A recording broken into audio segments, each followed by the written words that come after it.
கர்த்தருடைய நாமத்திற்கு மகிமை உண்டாவதாக. சற்று நேரம் தியானிக்கும்படியாக எடுத்துக்கொண்ட வேத பகுதி நீதிமொழிகளின் புஸ்தகம் 25ஆம் அதிகாரம் 4-5 வசனங்களை ஒருவர் வாசியுங்கள். நீதிமொழிகள் 25ஆம் அதிகாரம் 4-5 வசனங்கள். வெள்ளியினின்று களிம்பை நீக்கிவிடு, அப்பொழுது தட்டானால் நல்ல உடைமை பிறக்கும்.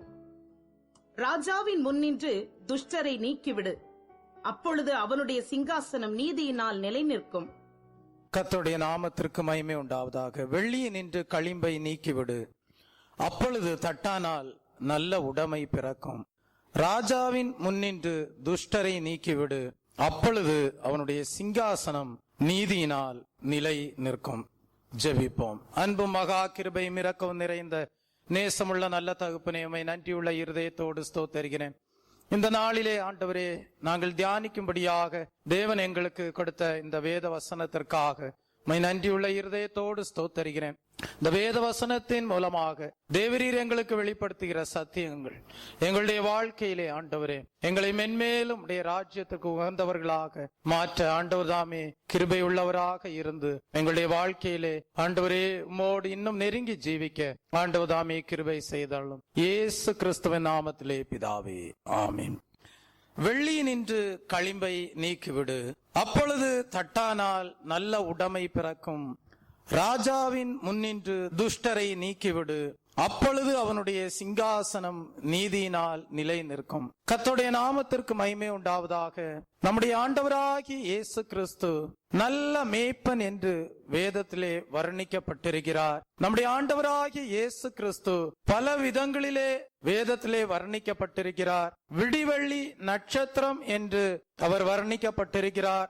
நம்முடைய ஆண்டவராகிய இயேசு கிறிஸ்து ஜீவ அப்பம் என்று வர்ணிக்கப்பட்டிருக்கிறார். நம்முடைய ஆண்டவராகிய இயேசு கிறிஸ்து மெய்யான திராட்சை செடி என்று இதோ வர்ணிக்கப்பட்டிருக்கிறார். நம்முடைய ஆண்டவராகிய இயேசு கிறிஸ்து ஜீவ தண்ணீர் என்று வர்ணிக்கப்பட்டிருக்கிறார். இப்படியாக பல விதங்களிலேயும் ஆண்டவராகிய இயேசு கிறிஸ்து வேதாகமத்திலே வர்ணிக்கப்பட்டிருந்தாலும் இந்த இடத்திலே நம்முடைய அருமையான ஆண்டவராகிய இயேசு கிறிஸ்துவை நாம் எதற்கு நிழலாட்டமாக, நாம் எதற்கு ஒப்பிட்டு நாம் படிக்க இயலும் என்றால், ஒரு நல்ல தட்டானுக்கு ஒப்பிட்டு நம்மால் படிக்க முடியும். எப்படி ஒரு வெள்ளியை தட்டான் சுத்த வெள்ளியாக்கும்படியாக அவன் புடமிடுகிறானோ, எப்படி அந்த வெள்ளியினின்று அசூசிகளையும் பலவிதமான அழுக்கான காரியங்களையும் அவன் நீக்கி விடும்படியாக நெருப்பிலே அந்த வெள்ளியை புடமிட்டு சுத்த வெள்ளியாக மாற்றுகிறானோ, அதை போல நம்முடைய ஆண்டவராகிய இயேசு கிறிஸ்து ஒரு நல்ல தட்டானாக ஒப்பிடப்பட்டிருக்கிறார். இந்த வசனம் ஒரு அருமையான வசனமாக சாலோமோன் ராஜாவினால் எடுத்துரைக்கப்பட்டதாக காணப்படுகிறது. நம்முடைய ஆண்டவராகிய இயேசு கிறிஸ்து ஒவ்வொரு மனிதனுடைய வாழ்க்கையும் ஒரு மீட்கப்பட்ட வாழ்க்கையாக, ரட்சிக்கப்பட்ட ஒரு மனிதனாக, ஒரு மனிதனுடைய வாழ்க்கையானது சுத்திகரிக்கப்பட்ட வாழ்க்கையாக காணப்பட வேண்டும் என்று விரும்புகிறார். நீங்களும் நானும் தெய்வப்பிள்ளைய வேத வசனத்தின்படி என் தாய் பாவத்திலே கர்ப்பந்தரித்தாள் என்று சொல்லப்பட்ட வேத வசனத்திற்கு ஒப்பாக நாம் எல்லாரும் தெய்வப்பிள்ளையே பிறவியிலேயே நம்முடைய ஜீவியத்திலே என்ன காணப்பட்டிருக்கிறது என்றால் பாவத்திலேதான் காணப்பட்டோம். ஆம் தெய்வப்பிள்ளையே, ஆதி மனிதர்கள் என்றைக்கு தேவனுடைய கற்பனைகளுக்கு கீழ்ப்படியாமல் பாவம் செய்தார்களோ, அவர்களுடைய சந்ததியாக தோன்றின அனைத்து மனிதர்களுடைய வாழ்க்கையிலேயும் என்ன காணப்படுகிறது என்றால் பாவம் காணப்படுகிறது, பலவிதமான அசுத்தங்கள் காணப்படுகிறது. ஆனால் தேவன் என்ன செய்கிறார் என்றால், நம்முடைய ஆண்டவராகிய இயேசு கிறிஸ்து எதற்காக இந்த உலகத்திலே கடந்து வந்தார் என்றால், முழு மனுக்குலத்தையும் அந்த பாவத்திலிருந்தும் அந்த சாபத்திலிருந்தும் பலவிதமான அசுத்தத்திலிருந்தும் விடுதலையாக்கி தெய்வப்பிள்ளையை ஒரு விலையேற பெற்ற பொக்கிஷமாக, ஒரு விலையேற பெற்ற பாத்திரமாக தேவனுடைய பார்வையிலே காணப்படும்படியாக ஒரு ரட்சிப்பு என்கிற மார்க்கத்தை தேவன் மனுக்குலத்திற்கு முன்பாக தோன்ற பண்ணி, அந்த ரட்சிப்பின் மார்க்கத்திலே கடந்து வருகிற ஒவ்வொரு மனிதனுடைய வாழ்க்கையும் ஒரு சுத்த வெள்ளியாக மாற்றப்படும் என்கிற ஒரு நிச்சயத்தோடு அவர் இந்த உலகத்திலே கடந்து வந்து ஊழியத்தை செய்து நமக்காக அடிக்கப்பட்டு நமக்காக நொறுக்கப்பட்டு இரத்தத்தை சிந்தி நமக்காக ஜீவனை கொடுத்து உயிர்த்தெழுந்த கிறிஸ்துவாக இன்றைக்கும் பிதாவின் வலது பாசத்திலே வீற்றிருக்கிறார். இன்றைக்கு பிதாவின் வலது பாசத்தில் வீற்றிருக்கிற நம்முடைய அருமையான ஆண்டவராகிய இயேசு கிறிஸ்து அவர் உருவாக்கி சென்ற ரட்சிப்பின் பாதையிலே யாரெல்லாம் கடந்து வருகிறார்களோ அவர்களை என்ன செய்கிறார் என்றால் ஒரு நல்ல தட்டானாக அவர் என்ன செய்கிறார் என்றால் ஒரு மனிதனுடைய வாழ்க்கையை ஒரு சாதாரண ஒரு வெள்ளியாக அல்ல தெய்வ பிள்ளையே, அதை ஒரு சுத்த வெள்ளியாக மாற்றும்படியாக பல விதங்களிலேயும் தேவன் என்ன செய்து கொண்டிருக்கிறார் என்றால் கிரியை செய்து கொண்டே இருக்கிறார். அவருடைய விலையேற பெற்ற இரத்தத்தினாலே கழுவி சுத்திகரிக்கிறார். அவருடைய விலையேற பெற்ற வேத வசனம் என்கிற வார்த்தையினாலே மனிதனை ஒவ்வொரு நாளும் புடமிட்டு சுத்திகரித்துக் கொண்டிருக்கிறார். விசேஷித்த பரிசுத்தாவின் அபிஷேகத்தினாலே ஒவ்வொரு மனிதனுடைய வாழ்க்கையும் தேவன் ஒவ்வொரு நாளும் சுத்திகரித்துக் கொண்டேதான் இருக்கிறார். எதற்காக என்றால் அவருடைய பார்வையிலே தெய்வ பிள்ளை நீங்கள் ஒரு விலையேற பெற்ற ஒரு பொக்கிஷமாக, விலையேற பெற்ற ஒரு பாத்திரமாக, எஜமானனால் உபயோகப்படுத்தப்படக்கூடிய ஒரு நல்ல பாத்திரமாக, ஒரு ராஜ முடியாக, தெய்வ பிள்ளை அவருடைய கரத்திலே அலங்காரமான ஒரு கிரீடமாக நீங்கள் காணப்படும்படியாக ஒவ்வொரு நாள் தேவன் என்ன செய்து கொண்டிருக்கிறார். தெய்வ பிள்ளையே, உங்களை பலவிதமான சூழ்நிலைகளின் வழியாக தேவன் உங்களை நடத்தி என்ன செய்கிறார் என்றால் புடமிட்டு முடிவிலே அவருடைய பார்வையிலே என்னுடைய பிள்ளைகள் சத்தியத்தின்படி நடந்தார்கள் என்கிற சந்தோஷத்தினாலே உங்களை அவர் காணும் போது எப்படி காண்கிறார் என்றால் ஒரு சுத்திகரிக்கப்பட்ட விலையேற பெற்ற வெள்ளியாக அவர் உங்களை காண்கிறார். ஆகவேதான் வேதத்திலே ஒரு வசனம் சொல்லப்பட்டிருக்கிறது, இதோ என் சம்பத்தை சேர்க்கும் நாளிலே அவர்கள் என்னுடையவர்களாய் இருப்பார்கள் என்று. என் சம்பத்தை சேர்க்கும் நாளிலே என்று சொல்கிறார். அதனுடைய அர்த்தம் என்ன? தெய்வ பிள்ளையே, அவர் இதோ வைத்து போன ரட்சிப்பின் மார்க்கத்திலே கடந்து வருகிற ஒவ்வொரு தேவனுடைய பிள்ளையும் அவர் என்ன செய்கிறார் என்றால் சுத்திகரித்து புடமிட்டு தெய்வ பிள்ளைய பலவிதமான சூழ்நிலைகளின் வழியாக வழிநடத்தி சென்று முடிவிலே தேவனுடைய பார்வையிலே உங்களுடைய வாழ்க்கையானது ஒரு சம்பத்தாக காணப்படுகிறது.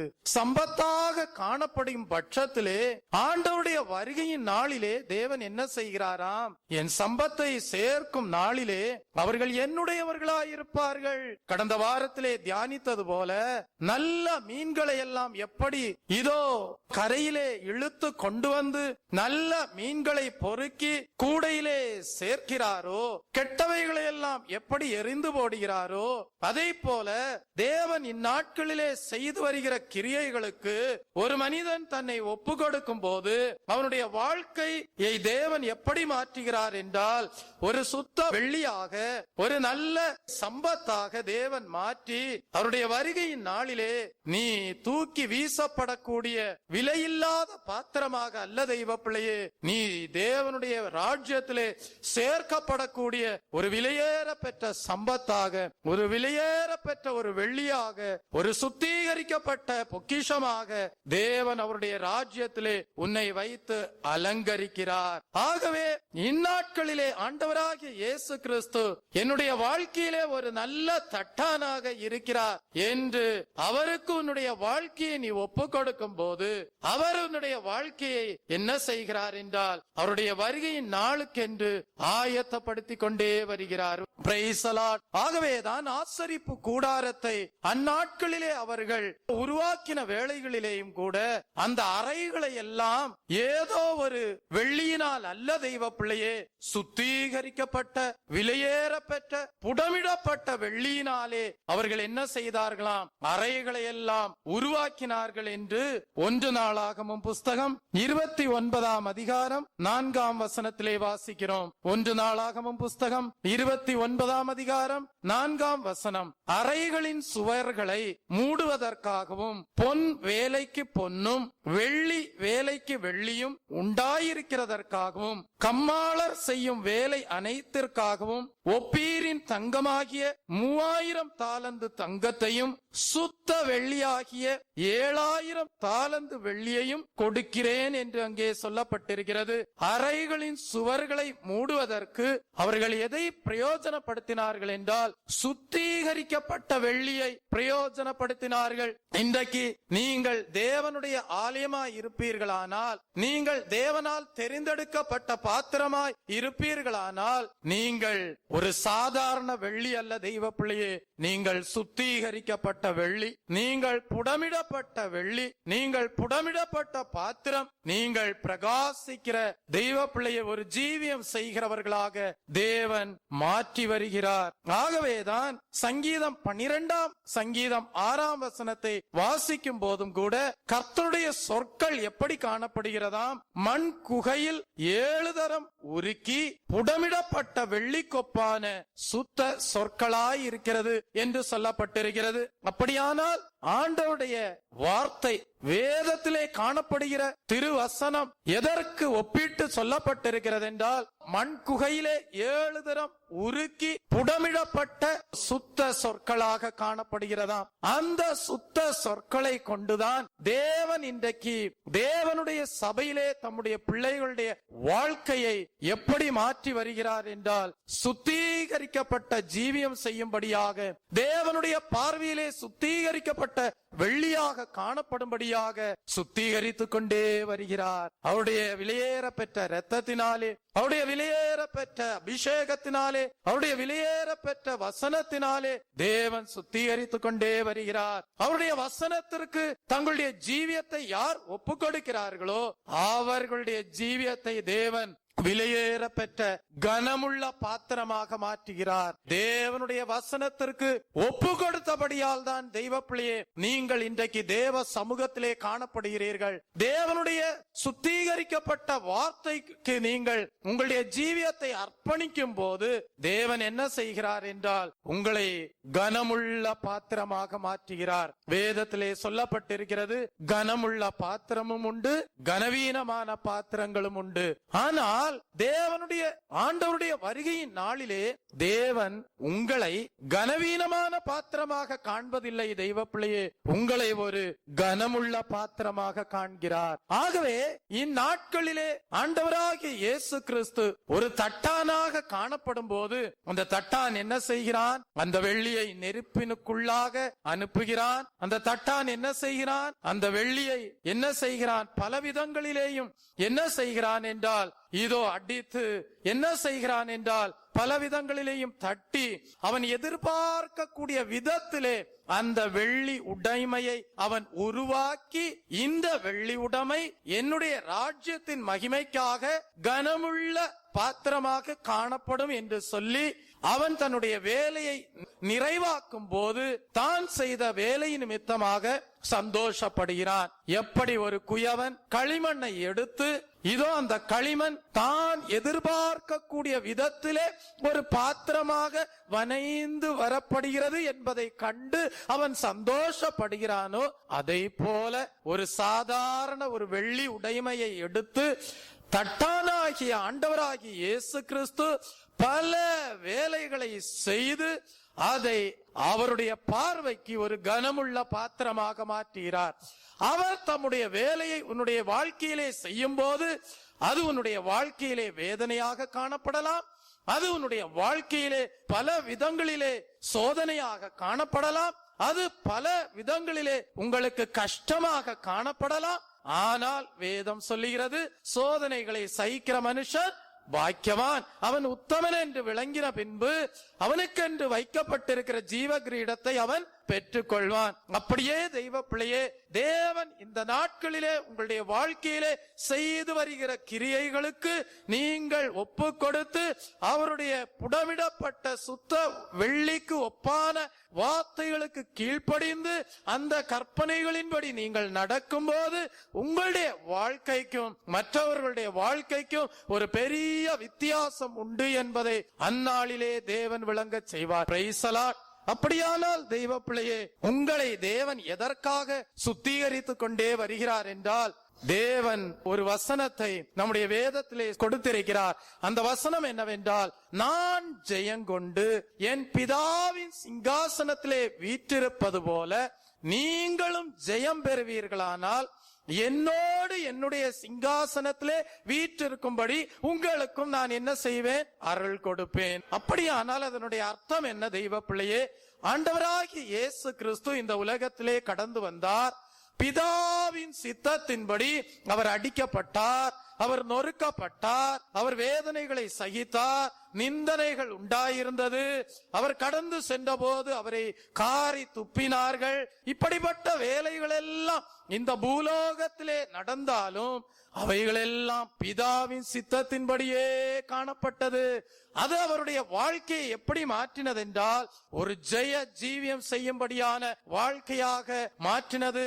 அந்த ஜெய ஜீவியத்து நிமித்தமாக ஆண்டவராகிய இயேசு கிறிஸ்துடைய வாழ்க்கையிலே ஒரு பெரிதான வல்லமையை தேவன் விளங்க செய்தார். அந்த வல்லமையை கொண்டு தேவன் ஆண்டவராகிய இயேசு கிறிஸ்துவை உயிர்த்தெழவும் செய்தார். உயிர்த்தெழுந்த கிறிஸ்து இன்றைக்கு ஜெயம் பெற்றவராக எப்படி அவருடைய சிங்காசனத்திலே வீற்றிருக்கிறாரோ, அதே போல அதே நிலவரத்திலே உங்களையும் உயர்த்தும்படியாக இந்நாட்களிலே என்ன செய்கிறார் என்றால், மகனே மகளே, நீயும் ஒரு ஜெய ஜீவியம் செய்ய வேண்டும். அந்த ஜெய ஜீவியம் செய்வது என்று சொல்லும் போது தெய்வ பிள்ளையே, அன்றைக்கு எப்படி ஆண்டவராகிய இயேசு கிறிஸ்து பிதாவின் சித்தத்திற்கு தன்னை ஒப்பு கொடுத்தாரோ, அதை போல நல்ல தட்டானாகிய ஆண்டவராகிய இயேசு கிறிஸ்துடைய சித்தத்திற்கு உன்னுடைய வாழ்க்கையை நீ அர்ப்பணிக்கும் போது ஆண்டவர் என்ன செய்கிறார் என்றால், பலவிதமான வேலைகளின் மித்தமாக, பலவிதமான பாதைகளின் ஊடாக உன்னை வழிநடத்தி அதிலே ஒரு ஜெய ஜீவியம் செய்யும்படியாக கிருபை செய்து அவருடைய வருகை நாளிலே உன்னை அவரோடு சிங்காசனத்திலே வீற்றிருக்க கிருபை செய்கிறார். தெய்வ பிள்ளையை வாசியுங்கள். வெளிப்படுத்தல் எழுதின புஸ்தகம் 3ஆம் அதிகாரம் 21ஆம் வசனத்தை வாசிக்கும் போது, நான் ஜெயங்கொண்டு என் பிதாவினுடைய சிங்காசனத்திலே அவரோடு உட்கார்ந்தது போல ஜெயங்கொள்ளுகிறவன் எவனோ அவனும் என்னுடைய சிங்காசனத்திலே என்னோடு கூட உட்காரும்படிக்கு அருள் செய்வேன். அப்படியானால் இப்படிப்பட்ட ஒரு சுத்திகரிப்பின் வேலைக்கு நீங்கள் உங்களை ஒப்பு கொடுக்காமல், ஆண்டவரே நீர் என்னை சுத்தம் பண்ணும் போது எனக்கு வேதனையாக இருக்கிறது, ஆண்டவரே நீர் என்னை சுத்தம் பண்ணும் போது எனக்கு பலவிதமான கஷ்டங்கள் உண்டாகிறது என்று சொல்லி அவருடைய சுத்திகரிப்பின் இதோ கரத்திலிருந்து நீ மாறி போவாயானால் நீ ஜெயங்கொண்ட ஒரு வாழ்க்கை செய்ய முடியாது. ஆகவே அந்த சுத்திகரிப்பின் வேலையை செய்யக்கூடிய தட்டானுடைய கரத்திலே நீ உன்னை சமர்ப்பிப்பாயானால் முடிவு எப்படி இருக்கும் என்றால், ஒரு ஆசீர்வதிக்கப்பட்ட முடிவாய் இருக்கும். முடிவு எப்படிப்பட்டதாய் இருக்கும் என்றால், தோல்வி அல்ல, உன்னுடைய வாழ்க்கையிலே ஒரு ஜெயம் காணப்படும். Price the Lord. அப்படியானால் இந்த ஆண்டவருடைய சிங்காசனத்திலே நீ வீற்றிருக்க கூடாதபடி, அந்த ஆண்டவருடைய சிங்காசனம் உனக்காக நியமிக்கப்பட்டிருக்க, அந்த சிங்காசனத்திலே நீ ஜெயங்கொண்டு வீற்றிருக்க கூடாதபடி இன்றைக்கு உன்னுடைய வாழ்க்கையிலே சுத்திகரிப்பின் ஜீவியம் நிறைவேறாதிருக்கும்படியாக போராடுகிற பலவிதமான பொல்லாத வல்லமைகளும் துஷ்ட வல்லமைகளும் துன்மார்க்கத்தனங்களும் இந்த பூமியிலே காணப்படுகிறது. நீ என்ன செய்ய வேண்டும்? ஜாக்கிரதையுள்ள ஜீவியம் செய்து, ஆண்டவரே தட்டானாகிய உம்முடைய கரத்திலே நான் காணப்படும் போது என்னுடைய ஜீவியமானது முடிவானது ஒரு ஜெயம் பெற்ற முடிவாய் இருக்கும் என்பதை நீ மறந்து போய் அந்த தட்டானாகிய ஆண்டவராகிய இயேசு கிறிஸ்துடைய கரத்திலிருந்து நீ விலகி போவாயானால் உன்னுடைய வாழ்க்கை எப்படி போகும் என்றால், இது ஒரு அசுத்தமான வாழ்க்கையாக போய்விடும் என்பது, அது ஒரு தோல்வி உள்ள ஜீவியமாக மாறி போகும் என்பதுதான் தேவன் வெளிப்படுத்தக்கூடிய சத்தியமாக காணப்படுகிறது. ஆகவேதான் சாலோமோனுக்கு தாவீது சொல்லும் போது சொன்னான், சாலோமோனே நீ உன்னுடைய சிங்காசனம் நீதியினால் நிலை நிற்க கூடாதபடிக்கு உனக்கு 3 துஷ்டர்கள் காணப்படுகிறார்கள், உனக்கு விரோதமாக 3 துன்மார்க்கர் காணப்படுகிறார்கள். நீ என்ன செய்ய வேண்டும் என்றால், சாலோமோனே நீ உன்னுடைய சிங்காசனம் நீதியினால் நிலை நிற்கும்படியாக அந்த 3 துன்மார்க்கர்களையும் நீ அந்த 3 துஷ்டர்களையும் உன்னுடைய வாழ்க்கையிலிருந்து அகற்றிவிட வேண்டும் என்று ஒரு ஆலோசனையாக தாவீது தன்னுடைய மகனாகிய சாலோமோனுக்கு சொல்வதை பார்க்கிறோம். ஆகவேதான் ஞானி எழுதும்போது எப்படி எழுதுகிறான் என்றால், ராஜாவின் முன்னின்று துஷ்டரை நீ என்ன செய்துவிடு, நீக்கி போடு, அப்பொழுது அவனுடைய சிங்காசனம் நீதியினால் என்ன செய்யும், நிறைந்திருக்கும். எப்படி ஒரு மனிதன் தன்னுடைய வாழ்க்கையிலிருந்து களிம்பை அகற்றி போட்டு சுத்த வெள்ளியாக தட்டானுடைய கரத்திலே காணப்படுகிறானோ, அதை போல நீ ஜெயம் பெற்று ஆண்டவரோடு சிங்காசனத்திலே வீற்றிருக்கும்படியாக இந்நாட்களிலே நீ என்ன செய்ய வேண்டும், துஷ்டரை உன்னுடைய வாழ்க்கையிலிருந்து நீக்கி போட வேண்டும். உன்னுடைய வாழ்க்கையிலே நீ ஜெய ஜீவியம் செய்யக்கூடாதபடி உனக்கு விரோதமாக கிரியை செய்யக்கூடிய துஷ்டர்களை உன்னுடைய வாழ்க்கையிலிருந்து நீ அகற்றி போட வேண்டும். Price the Lord. அப்படியானால் தெய்வ பிள்ளையே, தாவீது சாலோமோனுக்கு சொல்லுகிறான், சாலோமோனே, உன் சிங்காசனம் நிலை நிற்கும்படியாக என்று சொல்லவில்லை, உன் சிங்காசனம் நீதியினால் நிலை நிற்கும்படியாக. எத்தனையோ சிங்காசனங்கள் காணப்படுகிறது, அவைகளெல்லாம் நிலை நின்று கொண்டுதான் இருக்கிறது. ஆனால் அந்த சிங்காசனங்களிலேயோ அநீதிகள் காணப்படுவதை நீங்கள் அறிந்து கொள்கிறீர்கள்.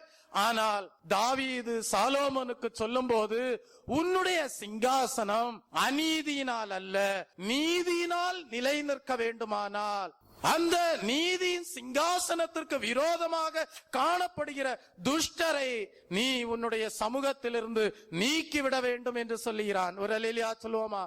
Price the Lord. அப்படியானால் இந்த சாலோமோனுக்கு விரோதமாக காணப்பட்ட 3 துன்மார்க்கர் யார்? வாசியுங்கள். 1 ராஜாக்களின் புஸ்தகம் 2ஆம் அதிகாரம் 1ஆம் வசனத்தை வாசிக்கும் போது, தாவீது மரணமடையக்கூடிய காலம் சமீபித்த போது அவன் தன் குமாரனாகிய சாலோமோனுக்கு ஒரு கட்டளை கொடுக்கிறான். அந்த கட்டளை என்ன? 2ஆம் வசனத்தை வாசிக்கும் போது, நீ திடன் கொண்டு புருஷனாயிரு. முதலாவது அவன் சொல்கிற காரியம், நீ திடன் கொண்டு புருஷனாயிரு. 3வது வசனத்திலே என்ன சொல்கிறான்? நீ என்ன செய்தாலும், நீ எங்கே போனாலும் எல்லாவற்றிலும் புத்திமானாய் இருக்கிறதற்கும் முழு இருதயத்தோடும் முழு ஆத்துமாவோடும் எனக்கு முன்பாக உண்மையாய் நட என்று ஒரு கட்டளை கொடுப்பதை பார்க்கிறோம். 1 ராஜாக்களின் புஸ்தகம் 2ஆம் அதிகாரம் 1, 2, 3 வசனங்களை நீங்கள் வாசிக்கும் போது, தாவீது மரணம் அடையும் போது தன் மகனாகிய சாலோமோனுக்கு கொடுக்கிற கட்டளையை பார்க்கிறோம். நீ திடமனதாய் இருக்க வேண்டும், நீ புருஷனாய் இருக்க வேண்டும், நீ என்ன செய்தாலும், நீ எங்கே போனாலும் எல்லாவற்றிலும் நீ புத்திமானாய் இரு என்று ஒரு கட்டளை கொடுக்கிறான். அது மாத்திரமல்ல தெய்வ பிள்ளையே, நீ முழு இருதயத்தோடும் நீ முழு ஆத்துமாவோடும் நீ எப்படி காணப்பட வேண்டும்? உண்மையாய் நடக்க வேண்டும். அப்படியானால் உன்னுடைய சிங்காசனத்திலே அநீதி காணப்படாது, உன்னுடைய சிங்காசனமானது நீதியினால் நிறைந்திருக்கும் என்று சொல்லிவிட்டு சொல்லுகிறான், உனக்கு 3 துன்மார்க்கர், உன் சமூகத்திலே 3 துஷ்டர்கள் காணப்படுகிறார்கள். அவர்களை நீ உன்னுடைய சமூகத்திலிருந்து அகற்றி போடும் போது உன்னுடைய சிங்காசனமானது நீதியினால் நிறைந்திருக்கும். ஒரு அல்லேலூயா சொல்லுவோமா? தெய்வ பிள்ளையே, முதலாவது அவனுக்கு விரோதமாக காணப்பட்ட துஷ்டன் யார்? வாசியுங்கள். 1 ராஜாக்களின் புஸ்தகம் 2ஆம் அதிகாரம் 5ஆம் வசனத்தை வாசிக்கும் போது, செரியாவின் குமாரனாகிய யோவாப் இஸ்ரவேலின் 2 சேனாபதிகளாகிய நேரின் குமாரன் அப்னேருக்கும் ஏத்தேரின் குமாரன் அமாசாவுக்கும் செய்த காரியத்தினால் எனக்கு செய்த குற்றத்தை நீ அறிந்திருக்கிறாயே. செரியாவின் குமாரனாகிய யோவாப் இஸ்ரவேலின் 2 சேனாதிபதிகளாகிய நேரின் குமாரன் அப்னேருக்கும் ஏத்தேரின் குமாரன் அமாசாவுக்கும் செய்த காரியத்தினால் எனக்கு செய்த குற்றத்தை நீ அறிந்திருக்கிறாயே. அப்படியானால் தெய்வ பிள்ளையே, இங்கே ஒரு மனிதன் சாலோமோனுடைய சிங்காசனத்திற்கு விரோதமாக காணப்படுகிறான். அந்த மனிதனுடைய பெயர் என்ன தெரியுமா? யோவாப் என்று சொல்லப்பட்டிருக்கிறது. இந்த யோவாப் என்ன செய்தானாம்? தாவீதோடு கூட தான் யோவாப் காணப்படுகிறான். ஆனால் தாவீதோடு கூட இருந்த 2 மனிதர்களுக்கு விரோதமாக, அப்னேருக்கும் அமாசாவுக்கும் விரோதமாக அவன் என்ன செய்கிறான் என்றால் கிரியை செய்து கடைசியாக என்ன செய்து போட்டான் என்றால் அந்த 2 பேரையும் அவன் என்ன செய்தான்? கொன்று போட்டான். அப்படியானால் தாவீதோடு கூட இருந்து தாவீதோடு கூட பலசாலியாக காணப்பட்ட யோவாப், தாவீதோடு கூட இருந்த தாவீதுக்கு ஆதரவா இருந்த 2 பேராகிய தெய்வ பிள்ளையை அமாசாவையும் அப்னேரையும் என்ன செய்தான்? கொலை செய்து போட்டான். இது யாருக்கு மிகுந்த கோபத்தை உண்டாக்கினது என்றால் தாவீதுக்கு மிகுந்த கோபத்தை உண்டாக்கினது. இவன் எதனால் இந்த 2 பேரையும் கொலை செய்தான் என்றால் யோவாப்பினுடைய இருதயத்திற்குள்ளாக ஒரு பழிவாங்கக்கூடிய ஒரு எண்ணம் காணப்பட்டது. இந்த பழிவாங்கக்கூடிய எண்ணம் இந்த யோவாப்புடைய இருதயத்திற்குள் காணப்பட்டபடியால் அவன் ஏற்ற சமயம் வந்தபோது தாவீதிற்கு ஆதரவா இருந்தாலும் தாவீதிற்கு ஆதரவா இருந்த 2 பேரை என்ன செய்தான்? கொலை செய்தான். இதைதான் தாவீது சாலோமோனுக்கு சுட்டி காட்டுகிறான். உன்னுடைய சிங்காசனம் நீதியினால் நிலை நிற்க கூடாதபடி அநீதியாகிய ஒருவன் உன்னுடைய சிங்காசனத்துக்கு விரோதமாக காணப்படுகிறான். அவனுடைய பெயர்தான் யோவாப். நீ என்ன செய்ய வேண்டும்? இந்த யோவாப்பை என்ன செய்ய வேண்டும்? உன்னுடைய சிங்காசனத்தினின்று உன்னுடைய சமூகத்தினின்று நீ அவனை என்ன செய்து விட வேண்டும்? விலக்கி விட வேண்டும் என்று ஆலோசனை கொடுப்பதை பார்க்கிறோம். தெய்வ பிள்ளையை ரோமருக்கு எழுதின புஸ்தகம் 12ஆம் அதிகாரம் 17ஆம் வசனத்துக்கு கடந்து வரும்போது அங்கே பரிசுத்த பவுல் என்ன சொல்கிறான்? ஒருவனுக்கும் தீமைக்கு தீமை செய்யாதிருங்கள் என்று இதோ புதிய ஏற்பாட்டிலே தேவன் நமக்கு கொடுத்திருக்கிற பிரமாணத்தை காண்கிறோம். 19ஆம் வசனத்திலே வாசிக்கிறோம், பிரியமானவர்களே, பழிவாங்குதல் எனக்குரியது, நானே பதில் செய்கிறேன் என்று கர்த்தர் சொல்கிறார். அப்படியானால் தெய்வ பிள்ளையே, உங்களுடைய வாழ்க்கையிலே உங்களுக்கு விரோதமாக யோவாப் போன்ற மனிதர்கள் தெய்வ பிள்ளையே உங்களுக்கு எதிராக கிரியை செய்திருக்கலாம். உங்களுக்கு எதிராக இதோ தெய்வ பிள்ளையே சூழ்ச்சிகளை செய்திருக்கலாம். உங்களுடைய ஜீவியத்தை கொலை செய்யக்கூடிய அளவிற்கு அவர்கள் கிரியை செய்திருக்கலாம். ஆனால் உன்னுடைய வாழ்க்கை எப்படி காணப்பட வேண்டும் என்றால் இதோ வெள்ளியினின்று களிம்பை நீக்கி போடுவது போல உன்னுடைய வாழ்க்கையிலிருந்து நீ யோவாப்பை போன்ற பழிவாங்கக்கூடிய சுபாவத்தை நீ உன்னுடைய ஜீவியத்திலிருந்து நீ அகற்றி போடுவாயானால் உன்னுடைய ஜீவியமானது சுத்திகரிக்கப்பட்ட ஜீவியமாக காணப்படும். ஒரு அல்லேலூயா சொல்லுவோமா? உன்னுடைய ஜீவியமானது ஒரு ஜெய ஜீவியமாக காணப்படும். உன்னுடைய ஜீவியமானது ஒரு புடமிடப்பட்ட வெள்ளியை போல காணப்படும்.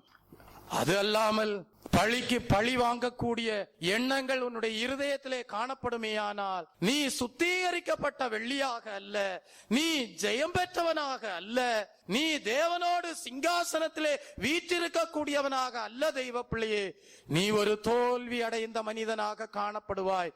காரணம் என்னவென்றால் தேவன் உனக்காக கிரியை செய்து கொண்டிருக்கும் போது அந்த தேவனுடைய கிரியைக்காக நீ உன்னை ஒப்பு கொடுக்காமல் தேவனுடைய கிரியையை நீ செய்யும்படியாக துணிந்தபடியால் தேவன் நல்ல ஒரு தட்டானாக உன்னுடைய ஜீவியத்திலே காணப்பட இயலாதபடி உன்னுடைய வாழ்க்கையானது தேவனுடைய சிங்காசனத்தின் நீதிக்கு விரோதமாக தோல்வி அடைந்த ஜீவியமாக மாறி போய்விடுகிறது. இந்த வேளையிலே தேவ சமூகத்திலே வீற்றிருக்கிற தெய்வ பிள்ளையே, ஒரு தீர்மானத்தை எடுத்துக்கொள்வாயாக. உன்னுடைய வாழ்க்கையிலே எத்தனையோ பேர் உனக்கு விரோதமாக கிரியை செய்திருக்கலாம், பல விதங்களிலே கிரியை செய்திருக்கலாம், பல இருளின் வல்லமைகளோடு கிரியை செய்திருக்கலாம், பல அந்தகார கிரியைகளை செய்திருக்கலாம். ஆனால் இந்த வேளையிலே ஆண்டவரே, என்னுடைய இருதயமானது ஜெப வேளையிலே தேவன் வெளிப்படுத்தினது போல ஆண்டவரே உமக்கு முன்பாக திறக்கப்பட்டிருக்கிறது. அந்த மாது அன்றைக்கு எப்படி பரிமள தைல குப்பியை உடைத்து உம்முடைய சமூகத்திலே ஊற்றினாலோ அதை போல என்னுடைய இருதயமானது உடைக்கப்பட்ட பரிமள தைல குப்பியை போல ஆண்டவரே நற்கந்தமாக காணப்படுகிறது. என்னுடைய இருதயத்திலே ஒரு பழி வாங்கக்கூடிய எண்ணங்களும் இல்லை என்கிற ஒரு இருதயமாக தேவ சமூகத்திலே காணப்படுமேயானால் நிச்சயமாக நீ தட்டானுடைய கரத்திலே காணப்படுகிற ஒரு நல்ல உடைமை, நீ ஆண்டவராகி இயேசு கிறிஸ்துடைய கரத்திலே இருக்கக்கூடிய சுத்திகரிக்கப்பட்ட வெள்ளி, நீ தேவனுடைய வருகையின் நாளிலே ஜெயம் பெற்றவனாக ஜெயம் பெற்றவளாக அவருடைய சிங்காசனத்திலே உட்காரக்கூடிய பாக்கியசாலி பலசாலி. Praise the Lord. இரண்டாவதாக நாம் பார்க்கும்போது தெய்வ பிள்ளையே, இந்த யோவாப் சாலோமோனுடைய சிங்காசனத்திற்கு விரோதமாக கிரியை செய்து கொண்டிருக்கிறான். அப்னேரை கொலை செய்தான், அமாசாவை கொலை செய்தான். இப்படி எத்தனையோ ஜீவியங்களை அவன் என்ன செய்து போட்டான்? கொலை செய்து போட்ட வேளையிலே இந்த யோவாப்பை முறியடிக்கும்படியாக தெய்வ பிள்ளையே தேவன் யாரை எழுப்பினார் என்றால் ஒரு பலசாலியாகிய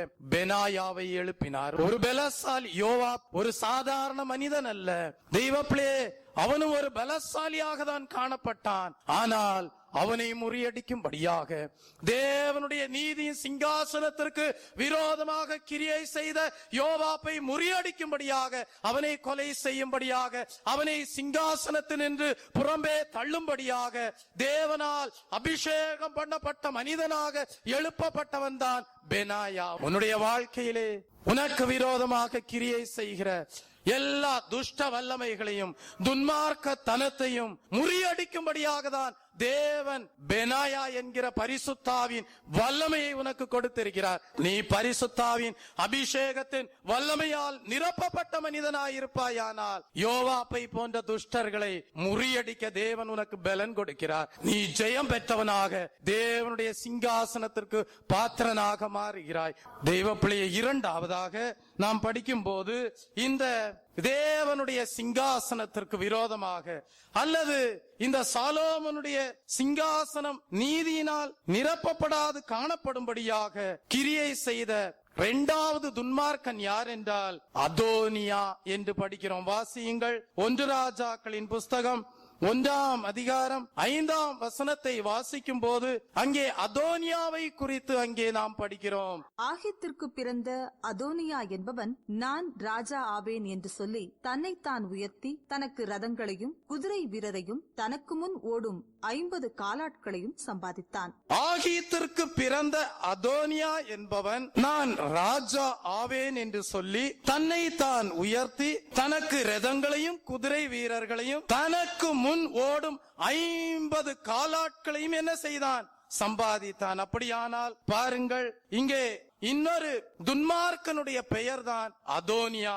இந்த அதோனியா என்ன செய்கிறான் தெரியுமா? அவனுக்கு என்ன வாஞ்சை தெரியுமா? தான் ஒரு ராஜா ஆக வேண்டும். ஆனால் தேவனுடைய திட்டம் அது அல்ல. ஆனால் அவன் என்ன செய்தான்? தான் ஒரு ராஜாவை போல காண்பிக்கும்படியாக அவன் எதையெல்லாம் சம்பாதித்தானாம்? குதிரைகளையும் எதை சம்பாதித்தானாம்? ரதங்களையும் என்ன செய்தானாம்? 50 காலாட்களையும் அவனுக்கென்று என்ன செய்தானாம்? சம்பாதித்துக் கொண்டான். இன்றைக்கு அநேகர் அப்படிதான் இந்த பூமியிலே நீங்கள் காணலாம். தாங்கள் ஒரு ராஜாவை போல காட்சி அளிக்க வேண்டும், தாங்கள் ஒரு ராஜாவை போல தங்களை உயர்த்த வேண்டும் என்று சொல்லி ஒரு 50 பேரை என்ன செய்கிறார்கள்? சம்பாதித்துக் கொள்கிறார்கள். வேண்டுமானால் குதிரைகளை வைத்துக் கொள்கிறார்கள், ரதங்களை வைத்துக் கொள்கிறார்கள். அவர்களுக்கு முன்பாக அவைகளையெல்லாம் ஓட விடுகிறார்கள். தாங்கள் ஒரு ராஜாவை போல ஒரு காட்சியை என்ன செய்து கொண்டிருக்கிறார்கள்? உருவாக்கி கொண்டிருக்கிறார்கள். ஆனால் அவர்கள் தேவனால் அபிஷேகம் பண்ணப்பட்டவர்கள் அல்ல. இந்த அதோனியா அதையேதான் செய்தான். தேவனுடைய சித்தமல்லாத காரியமாக அவன் ஒரு 50 பேரை சம்பாதித்து வைத்துக் கொண்டு தனக்கு முன்பாக தான் ஒரு ராஜாவை போல காண்பிக்கும்படியாக அவன் என்ன செய்தானாம்? இதோ இவைகளையெல்லாம் சம்பாதித்தானாம். ஆனால் தெய்வ பிள்ளையே, இவனும் இதோ தேவனுடைய சிங்காசனத்திற்கு விரோதமாக, சாலோமோனுடைய சிங்காசனத்திற்கு விரோதமாக, சாலோமோனுடைய சிங்காசனம் நீதியினால் நிறைந்திருப்பதற்கு விரோதமாக தான் இவனும் கிரியை செய்து கொண்டிருந்தான். வாசியுங்கள். 1 ராஜாக்களின் புஸ்தகம் 2ஆம் அதிகாரம் 25ஆம் வசனத்தை வாசிக்கும் போது, ராஜாவாகிய சாலமோன் யோய்தாவின் குமாரன் பெனாயாவுக்கு கட்டளை கொடுத்து அவனை அனுப்பினான்.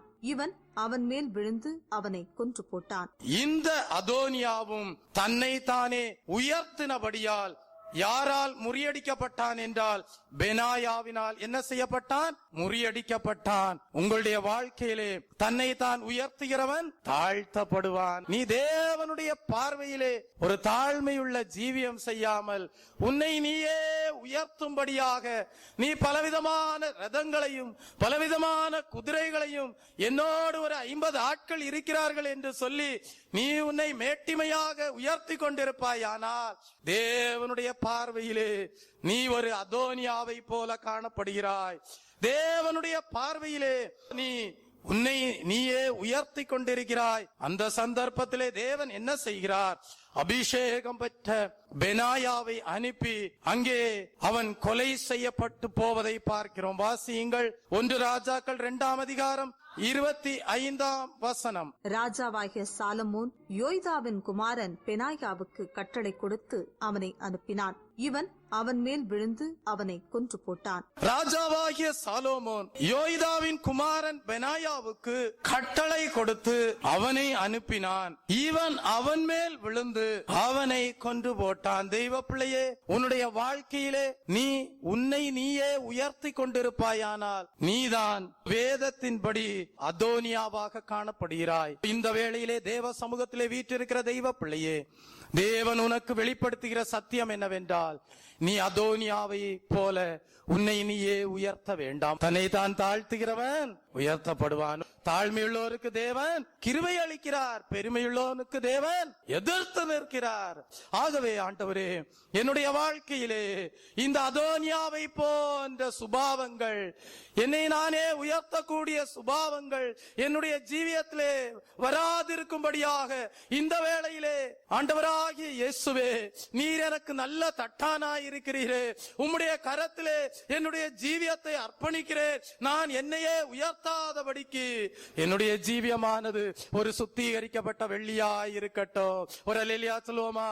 நான் ஒரு ஜெய ஜீவியம் செய்யட்டும். உம்முடைய வருகை நாளிலே நான் ஆண்டவரே எரிந்து போடப்படாதபடி உம்முடைய சிங்காசனத்திலே உம்மோடு உட்காரும்படியாக என்னை இந்த நாட்களிலே பரிசுத்தப்படுத்தும் என்று நீ ஆண்டவரை நோக்கி கூப்பிடுவாயானால், விண்ணப்பத்தை கேட்கிறவர் கண்ணீரை காண்கிறவர். இதோ தெய்வ பிள்ளை, உன்னுடைய ஜீவியத்திலே நீ தோல்வி அடைந்த பகுதிகளில் எல்லாம் ஜெயம் பெற வைக்க தேவன் வல்லமை உள்ளவராயிருக்கிறார். ஏனென்றால் அவரிடத்திலே அபிஷேகம் உண்டு, அவரிடத்திலே வல்லமை உண்டு, அவரிடத்திலே பலன் உண்டு, அவரிடத்திலே தெய்வீக வெளிச்சம் உண்டு. உன்னுடைய வாழ்க்கையிலே கிரியை செய்யக்கூடிய அதோனியாவை போன்ற எல்லா இருளின் வல்லமைகளையும் முற்றிலுமாக அகற்றி நீ ஒரு சுத்திகரிக்கப்பட்ட உடமையாக நிறுத்த வல்லவராயிருக்கிறார். Praise the lord. 3வது, சாலோமோனுடைய சிங்காசனத்திற்கு விரோதமாக கிரியை செய்த 3வது துன்மார்க்கன், அவனுடைய பெயர் சீமேயி. வாசியுங்கள் 2 சாமுவேலின் புஸ்தகம் 16ஆம் அதிகாரம் 5ம் 6ம் வசனம். இந்த சீமேயி என்கிற வாழ்க்கையிலே காணப்பட்ட குணாதிசயம் என்ன தெரியுமா? தாவீதையும் அவனோடு இருந்த மனிதர்களையும் அவன் தூஷணம் செய்து கொண்டே இருப்பான். அவன்தான் சீமேயி. உன்னுடைய வாழ்க்கையிலே சீமேயி காணப்பட்டால், உன்னுடைய வாழ்க்கையிலே சீமேயி காணப்பட்டால் அதனுடைய அர்த்தம் என்னவென்றால், உன்னுடைய இருதயத்திற்குள் தூஷணம் காணப்படுகிறது. தெய்வ பிள்ளை, இன்றைக்கு நீங்கள் அநேகரை காணலாம், தூஷிக்கிறவர்களாக காணப்படுகிறார்கள். தூஷிக்கிறவர்களாக. தெய்வ பிள்ளையே, உன்னுடைய வாழ்க்கையிலே தூஷணம் காணப்பட வேண்டாம். வாசியுங்கள் 5ஆம் 6ஆம் வசனத்தை வாசியுங்கள். தாவீது ராஜா பகூரி மட்டும் வந்தபோது, இதோ சவுல் வீட்டு வம்சத்தானாயிருக்கிற கேராவின் குமாரனாகிய சீமேயி என்னும் பேருள்ள ஒரு மனுஷன் அங்கே இருந்து புறப்பட்டு தூஷித்துக் கொண்டே நடந்து வந்து, தாவீது ராஜா பட்டணத்திற்கு வந்தபோது சீமேயி என்னும் பேருள்ள மனுஷன் அங்கே இருந்து புறப்பட்டு எப்படி தூஷித்துக் கொண்டே நடந்து வந்தான். அப்ப பாருங்க, தாவீதும் அவனோடு இருந்த மனிதர்களுக்கும் விரோதமாக இந்த சீமேயி தூஷிக்கிற மனிதனாக காணப்பட்டான். தெய்வ பிள்ளையே, அவன் இஸ்ரவேல் ராஜாவுக்கு சவால் விடக்கூடிய ஒரு மனிதனாக காணப்பட்டான். தேவ சமூகத்திலே காணப்படுகிற தெய்வ பிள்ளையே, இந்த தூஷிக்கிற சீமேயை பல முறை தாவீது என்ன செய்தான் என்றால் மன்னித்தான் என்று பார்க்கிறோம். 1 ராஜாக்களின் புஸ்தகம் 2ஆம் அதிகாரம் 46ஆம் வசனத்திற்கு வரும்போது, ஏனென்றால் தாவீதுக்கு தேவனுடைய இருதயம் காணப்பட்டது. தாவீதுக்கு தேவனுடைய இருதயம் காணப்பட்டபடியால் தனக்கு விரோதமாக தூஷணம் செய்த சீமேய்க்கு விரோதமாக தாவீது ஒரு காரியமும் செய்யவில்லை. தேவன் அவனை தூஷிக்கும்படியாக அனுமதித்திருந்தால் அப்படியே செய்யட்டும் என்றுதான் தாவீது காணப்பட்டான். ஆனால் ஒரு சந்தர்ப்பத்திலே தாவீது சாலோமோனுக்கு சொல்லும் போது சொல்லுகிறான், அந்த சீமேயி நீதியினால் உன்னுடைய சிங்காசனம் நிறைந்திருக்க கூடாதபடிக்கு காணப்படுகிறபடியால் அவனை உன்னுடைய சமூகத்திலிருந்து நீ என்ன செய்ய வேண்டும், அகற்றிவிட வேண்டும் என்று சொல்லுகிறான். வாசியுங்கள், இப்பொழுது சாலோமோன் ராஜா செய்கிற காரியங்களை பாருங்கள். 1 ராஜாக்களின் புஸ்தகம் 2ஆம் அதிகாரம் 46ஆம் வசனத்தை படிக்கும் போது, ராஜா யோய்தாவின் குமாரனாகிய பெனாயாவுக்கு கட்டளை கொடுத்தான். அவன் வெளியே போய் அவன் மேல் விழுந்து அவனை கொன்று போட்டார். ராஜ்யபாரம் சாலமோனின் கையிலே ஸ்திரப்பட்டது. ராஜா யோய்தாவின் குமாரனாகிய பெனாயாவுக்கு கட்டளை கொடுத்தான். அவன் வெளியே போய் அவன் மேல் விழுந்து யாரை, சீமேயை கொன்று போட்டான். இப்பொழுது என்ன உண்டாகிறது? ராஜ்யபாரம் சாலோமோனின் கையில் ஸ்திரப்பட்டது. சாலோமோனுடைய கரத்திலே சிங்காசனம், ராஜ்யம் ஸ்திரப்பட்டது. நீதியினால் ஸ்திரப்பட்டதென்றால் ஒரு சந்தர்ப்பத்திலே பெனாயாவை தேவன் எழுப்பி இந்த சீமேயை, சிங்காசனத்துக்கு விரோதமாக கிரியை செய்து கொண்டிருந்த சீமேயை அகற்றி போடுவதை பார்க்கிறோம். உன்னுடைய வாழ்க்கையிலே தூஷணம் காணப்பட வேண்டாம். தெய்வ பிள்ளையே, ஆண்டவராகிய இயேசு கிறிஸ்து இந்த உலகத்திலே ஊழியம் செய்த நாட்களிலே அவருக்கு விரோதமாக தூஷணம் செய்யும்படியாக ஒரு கூட்டத்தார் காணப்பட்டார்கள். அவர்கள் சீமேயை போலதான் காணப்பட்டார்கள். தெய்வ பிள்ளையே, நீ ஆண்டவருடைய வருகை நாளிலே இதோ நீ எடுத்துக்கொள்ளப்பட்டு ஒரு ஜெயஜீவிய செய்யும்படியாக தேவ சமூகத்திலே இன்றைக்கு நீ ஒரு தீர்மானத்தை எடுத்துக்கொள்வாயாக.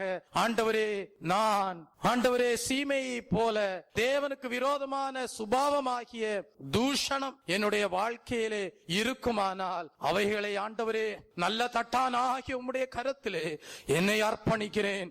அந்த சீமேயி என்கிற தூஷணம், அந்த சீமேயி என்கிற துஷ்ட சுபாவம் என்னுடைய வாழ்க்கையிலிருந்து அகற்றி போடும் என்று சொல்வாயானால் உன்னுடைய விண்ணப்பத்தை கேட்கிற தேவன், உன்னுடைய கண்ணீரை காண்கிற தேவன், உன்னுடைய ராஜ்யபாரம், உன்னுடைய ஜீவியம் ஒரு ஜெயமுள்ள ஜீவியமாய் காணப்படும்படியாக, உன்னுடைய ஜீவியம் நீதியினால் ஸ்திரப்பட்ட ஒரு சிங்காசனத்திற்கு உயர்த்தப்படக்கூடிய ஒரு ஜீவியமாக காணப்படும்படியாக தேவன் உன்னை சுத்திகரிக்க வல்லவராய் இருக்கிறார். நம்முடைய கண்களை மூடுவோம். தெய்வ பிள்ளையே, வெளியினின்று எதை அகற்றி போடு, களிம்பை அகற்றி போடு. அப்பொழுது தட்டானால் நல்ல உடைமை பிறக்கும். ராஜாவின் சமூகத்தினின்று துஷ்டரை நீக்கி போடு. அப்பொழுது உன்னுடைய சிங்காசனம் எப்படி காணப்படும் என்றால் நீதியினால் நிறைந்திருக்கும். நீ தெய்வ பிள்ளையே, நீ தேவனுடைய ஆலயமாக காணப்படுகிறாய். தேவனுடைய ராஜ்யம் புசிப்பும் குடிப்பும் அல்ல. தேவனுடைய ராஜ்யம் இதோ தெய்வ பிள்ளையே நீதியினாலும் பரிசுத்தாவியினால் நிறைந்த சந்தோஷத்தினாலும் நிறைந்திருக்கக்கூடிய ராஜ்யம்தான் பரலோக ராஜ்யம். அந்த பரலோக ராஜ்யத்திலே அநீதிக்கு இடம் இல்லை. அந்த பரலோக ராஜ்யத்திலே அநீதிக்கு இடம் இல்லை. அந்த பரலோக ராஜ்யத்திலே தூஷணத்திற்கு இடம் இல்லை. அந்த பரலோக ராஜ்யத்திலே தெய்வ பிள்ளையே தன்னைத்தான் உயர்த்துகிறவனுக்கு இடம் இல்லை.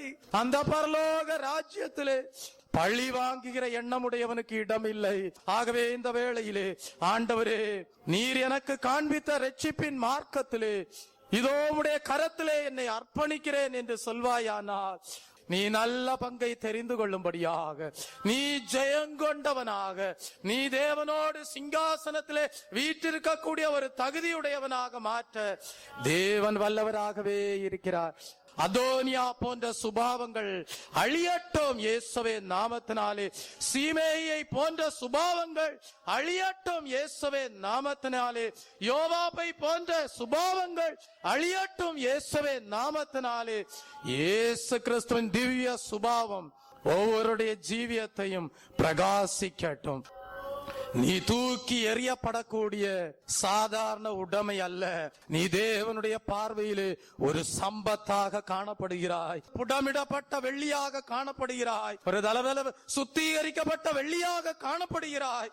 ஏற்ற காலத்திலே உயர்த்தப்படும்படியாக தேவன் உன்னை அவருடைய விலையேறப்பட்ட நீதியின் வலது கரத்திற்குள் உன்னை வைத்திருக்கிறார். நீ அவருடைய பலத்த கிரியைகளுக்கு உன்னை ஒப்பு கொடுப்பாயானால் கர்த்தர் உன்னை மேன்மையாக வைப்பார். இதோ உன்னுடைய ஜீவியமானது நீதியினால் நிறைந்திருக்கும். உன்னுடைய ஜீவியமானது பரிசுத்தாவியின் வல்லமையினால் நிரப்பப்பட்டிருக்கும். நீ பெனாயாவை போல பலசாலியாக காணப்படுவாய். அல்லேலூயா, ஸ்தோத்திரமே, துதியே துதியே துதி தேடுவே. அல்லேலூயா, ஸ்தோத்திரமே, துதியே துதியே துதி தேடுவே. அகில சிருஷ்டிகளும் துதிக்க இந்த அடிமை துதியா விருப்பேனா. அகில சிருஷ்டிகளும் துதிக்க இந்த அடிமை துதியா விருப்பேனா. அல்லாம் பகலாம் நேத்தியமா, அல்லும் பகலும் நேத்தியமாய் அன்பே உம்மையே துதித்திடுவே. ஸ்தோத்திரம் துதி பாத்திரம் என்றும் என்றும் துதித்திடுவே. ஸ்தோத்திரம் துதி பாத்திரம் உம்மை என்றும் என்றும் துதித்திடுவே. ஸ்தோத்திரம் துதி பாத்திரம் உம்மை என்றும் என்றும் துதித்திடுவே. அல்லேலூயா, அல்லேலூயா, அல்லேலூயா. இந்த வேளையிலே தேவ சமூகத்திலே உங்களை ஒப்பு கொடுங்கள். ஆண்டவரே, என்னுடைய வாழ்க்கையிலே அநீதியான பெருமை வேண்டாம். ஆண்டவரே, அநீதியான தற்புகழ்ச்சி வேண்டாம். அநீதியான பழி வாங்குகிற எண்ணம் வேண்டாம். ஆண்டவரே, உமக்கு விரோதமான தூஷணங்கள் வேண்டாம். ஆண்டவரே, ஒப்பு கொடுங்கள். நிச்சயமாக தேவன் உங்களை அவருடைய கரத்திலே அலங்கார கிரீடமாக ராஜமுடியாக வைத்து ஆசீர்வதிப்பார். தேவன் ஆசீர்வதிக்கிற தேவன். அவருடைய திவ்ய சுபாவத்தினால் உங்களை இந்நாட்களிலே நிறைத்து வருகிறார். அதற்காகவே பெனாயாவை போன்ற விசேஷித்த வல்லமையுள்ள அபிஷேகத்தை கொடுத்து வருகிறார். எல்லாரும் எழும்பி நிற்போம். நம்முடைய தேவனுடைய கரத்திலே, அந்த அருமையான தட்டானுடைய கரத்திலே நம்மை சமர்ப்பிக்கிறோம். அவருடைய கரம் நீதியின் வலது கரமாயிருக்கிறது. நீ பயப்படாதே, நான் உன்னோடு இருக்கிறேன். திகையாதே, நான் உன் தேவன். நான் உன்னை பலப்படுத்தி உனக்கு சகாயம் பண்ணுவேன். என் நீதியின் வலது கரத்தினால் உன்னை தாங்குவேன் என்று சொல்லுகிறார். ஆம் தெய்வ பிள்ளையே, இதோ தாயின் வயிற்றிலே தாங்கின தேவன் ஆயுள் முழுவதும் தாங்க வல்லவராயிருக்கிறார். ஆகவே இந்த வேளையிலே உன்னுடைய ஆண்டவராகி இயேசு கிறிஸ்து உன்னை உருவாக்குகிற தாயாக, எல்ஷடாயாக இருக்கிறார். உன்னை தூக்கி சுமக்கிற தகப்பனாக காணப்படுகிறார். தேவனுடைய திவ்ய சுபாவத்தினால் உன்னை தேவன் இன்றைக்கு வழி நடத்தி கொண்டே வருகிறார். உன்னை காண்கிறவர்கள் இயேசுவை உன்னிலே காண்கிறார்கள். தேவனுடைய கரத்திலே நீ உன்னை ஒப்பு கொடுக்கும் போது அவருடைய சிங்காசனத்திற்கு உன்னை தகுதிப்படுத்துகிறார். நீ ஒரு தோல்வி பெற்ற மனிதன் அல்ல, நீ ஒரு ஜெயாளி. ஒரு நாள் வரும்போது உன்னுடைய ஜீவியத்திலிருந்து சீமேயி அகற்றப்படுவான். ஒரு நாள் வரும்போது உன்னுடைய ஜீவியத்திலிருந்து அதோனியாக்கள் மறைந்து போவார்கள். ஒரு காலம் வரும்போது உன்னுடைய ஜீவியத்திலிருந்து யோவாப்புகள் எல்லாரும் விலகி போவார்கள். உன்னுடைய ஜீவியமானது இயேசுவோடுள்ள ஜீவியமாயிருக்கும். பாதம் நம்பி வந்தேன், கிருபை நீரை இயேசுவே, தமது அன்பை கண்டடைந்தே தேவ சமூகத்திலே, தமது அன்பை கண்டடைந்தே தேவ சமூகத்திலே